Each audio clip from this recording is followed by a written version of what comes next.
Jaron Giyasov with his big knockout win recently on the undercard of Stanionis versus Jaron Ennis. He was actually supposed to be the mandatory for Stanionis. So now the onus is on Jaron Ennis to get the job done as far as his mandatory now. He's kind of like in the same situation that Jaron Ennis was in when Terrence Crawford had the belt. Then he beat Earl Spence. It's the same situation.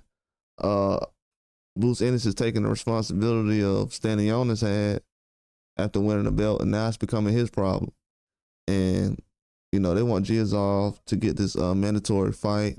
And right now, a lot of people are anticipating Teofimo Lopez and Jaron Ennis actually being next.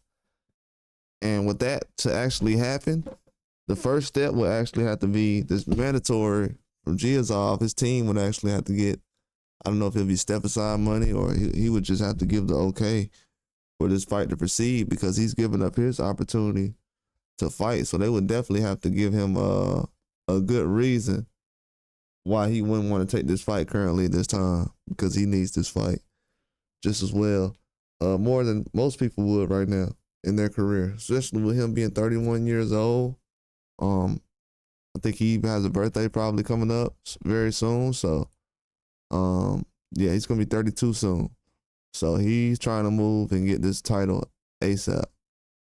He's at the age now where he doesn't need to be taking any step aside. But if he does, it's going to be a situation where he knows that the next time that comes around, he's going to be taking that fight and winning the fight for a title in his mind.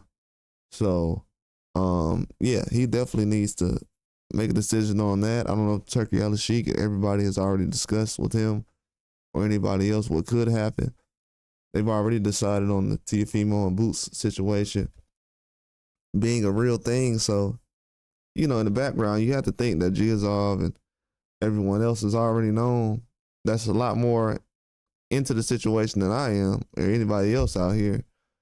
They're directly, you know, connected to the situation with Giyasov, so they know better than anybody what's been said and what's been discussed as far as the plan.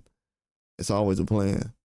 But Jaron Ennis, you know, him fighting Stanionis and getting that win, a lot of people want to see him in the ring with a bigger name right now. I think the need to see him with a bigger name than actually in a mandatory or a unification is still over that, but a lot of people don't look at mandatories right now for Jaron Ennis at 47. Make him wait for no reason, really, because to defend the belt at this stage, yeah, as far as pertaining to his weight, it would be a waste of time.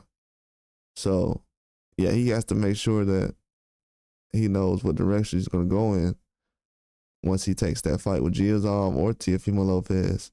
So, yeah, this is going to be a difficult situation to see where they're going. It's not really concrete, but, you know, the money talks. So they definitely can pay step aside money. They've done it before to a lot of people.